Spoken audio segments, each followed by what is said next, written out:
Assalamualaikum warahmatullahi wabarakatuh. Kali ini Jerry Auto Channel akan membagikan tutorial bagaimana mengatasi Vivo P9 tidak bisa dicas. Bisa kita cek di sini, sudah kita bersihkan menggunakan jarum, masih tidak bisa. Kemudian kita ganti kabel casan yang baru juga masih tidak bisa. Adaptor juga yang kepala batoknya tidak bisa.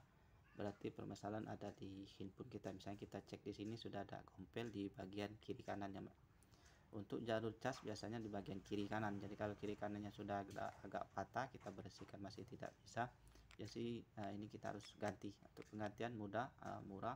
Kemudian bongkarnya kita menggunakan obeng 1,5 untuk buka bagian dalam, kemudian 0,8 untuk bongkar di back cover penguncinya ini. Jadi kalau 0,8 tidak ada, bisa teman-teman korbanin saja, kita potong saja. Setelah selesai, kita lepas SIM tray-nya, kemudian kita buka. Kalau bongkarnya agak susah, bisa masih agak rapat, teman-teman bisa gunakan karter. Setelah terbuka sekitar 1 mili seperti ini, bisa gunakan kuku seperti ini, ataupun juga menggunakan plastik setebal ATM juga bisa.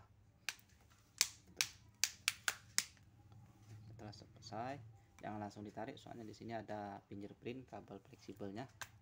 Jadi kita kabel fingerprintnya bisa kita buka dulu. Di sini kalau misalnya belum pernah dibuka, ada plat penutupnya, jadi kita lepas dulu plat penutupnya gunakan obeng 1,5, baru kita lepas fleksibelnya seperti ini. Setelah lepas, langsung kita fokus di bagian bawah, karena letak fleksibel cas ataupun papan PCB cas ada di bagian bawah. Jadi kita buka dulu semua bautnya 0,1,5 seperti ini.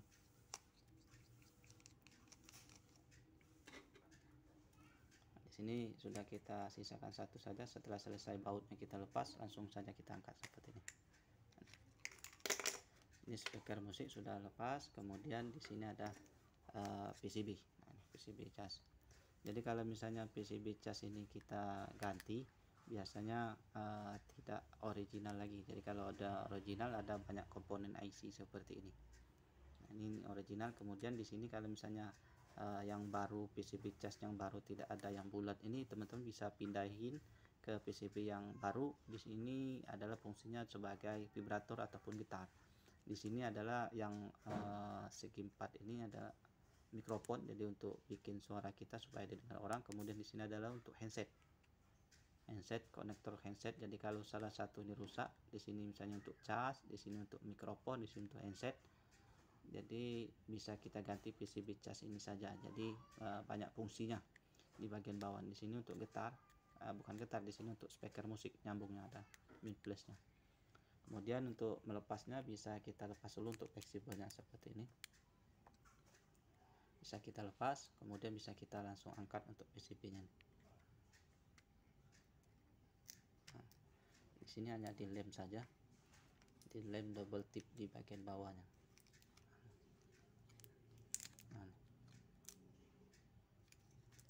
Jadi tidak ada yang lain, cukup dilem saja. Nah, di sini ada kabel. Kabel ini adalah fungsinya sebagai antena. Jadi kalau misalnya setelah kita penggantian fleksibel ini, kita harus pasang antenanya ini. Ini antena sinyal. Jadi kalau misalnya kita tidak pasang di sini, maka sinyal tidak akan keluar. Nah, antenanya, pemasangan nempel saja. Di sini ada bulat, kemudian ada ini, bisa kita tekan saja seperti itu. Jadi kalau sudah kita pasang tidak ada sinyal, pastikan antenanya terpasang sempurna di sini. Ataupun juga misalnya kita masih ragu, ini sudah terpasang, kita kembalikan dengan PCB yang asli apakah ada sinyal atau tidak. Misalnya kalau misalnya ada sinyal, berarti permasalahan ada di PCB ini. Jadi teman-teman bisa cari lagi PCB yang lain seperti itu. Untuk penggantian, kalau misalnya penggantian yang biasa ini kita ambil, kita simpan, karena ini original. Kalau original banyak sekali komponen IC seperti ini. Nah, ini karetnya ini sebagai seal saja, anti air, jadi teman-teman bisa pasang kembali, tidak juga dipasang juga tidak masalah seperti itu. Dan juga di sini kalau misalnya ada kerusakan, kita punya alat ini rusaknya USB cas, ini bisa kita belikan USB casnya, kemudian kita minta bantu pasang di teknisi. Jadi kita bantu ongkos jasa saja, jadi PCB tetap original, kemudian USB cas yang kita ganti seperti itu. Jadi kalau misalnya kita penggantian, kita simpan ini kita, ataupun kita minta dengan teknisinya supaya pada saat kita mau ganti, kita belikan saja fleksibel cas sebagai cadangan, jadi USB cas sudah kita ganti yang biasa, tapi PCB yang asli kita tetap pakai seperti itu. Jadi pada suatu saat tidak bisa ngecas, bisa kita pasang kembali. Untuk pemasangan mudah, kita TKPL seperti ini saja.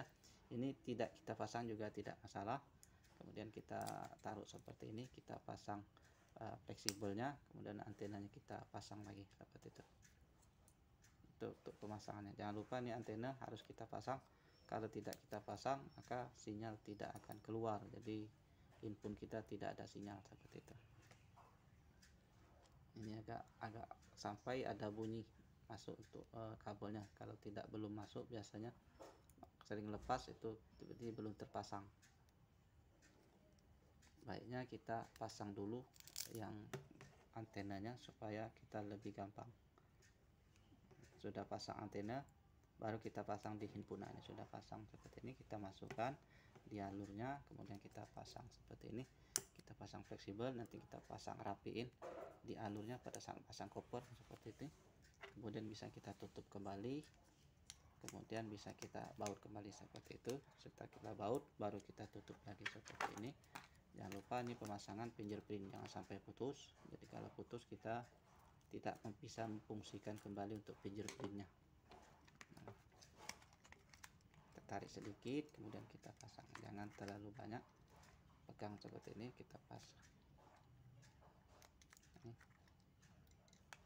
Setelah selesai, baru kita pasang penutup. Tidak bisa pasang penutup tidak masalah, kemudian bisa kita tutup kembali seperti ini. Saya kira seperti saja untuk mengatasi fleksibel cas yang tidak bisa ngecas untuk Vivo V9 ataupun mikrofon ataupun handset, sudah kita tuturkan.